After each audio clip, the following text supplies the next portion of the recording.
గుంటూరులో municipal corporation ఈరోజు జరిగిన స్టాండింగ్ కమిటీ ఎలక్షన్ లో కూటమి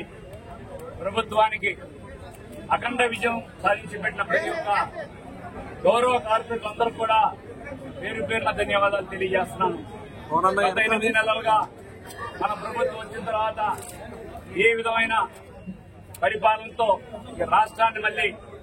అభివృద్ది పదంలో నడుస్తున్న చంద్రబాబు నాయుడు గారు, పవన్ కళ్యాణ్ గారు బీజేపీ ఆధ్వర్యంలో ఈ రోజు వాళ్ళ యొక్క 8 నెలల యొక్క అభివృద్ధిని చూసి ఈ రోజు చాలా మంది కార్పొరేటర్లు మన కూటమికి సాంఘీభావం తెలియజేసి ఓటు పరంగా మీరు గెలిపించిన ప్రతి ఒక్కరు కూడా ధన్యవాదాలు తెలియజేస్తూ మీ యొక్క నమ్మకాన్ని మా యొక్క గౌరవ ఎవరైతే స్టాండింగ్ కమిటీ 6 సభ్యులు ఉన్నారో వారు కూడా తప్పకుండా ఈ గుంటూరు నగరాన్ని ప్రప్రథమంగా ఈ రాష్ట్రంలో ఉంచే విధంగా అభివృద్ది చేస్తారని చెప్పి ఆశిస్తున్నాం. తప్పకుండా ఈ యొక్క పరంపర ఇదే విధంగా తెలుగుదేశం పార్టీ హయాంలో చంద్రబాబు నాయుడు గారు, పవన్ కళ్యాణ్ గారి ఆధ్వర్యంలో బ్రహ్మాండంగా ఈ యొక్క జిల్లా కూడా ఈ యొక్క పట్టణం కూడా అభివృద్ధి చెందని చెప్పి ఈ మీడియా ముఖంగా తెలియజేస్తూ ఇక్కడికి వచ్చిన మీడియా సోదరులందరూ కూడా ప్రత్యేకమైన ధన్యవాదాలు తెలియజేస్తున్నాను. Thank you all.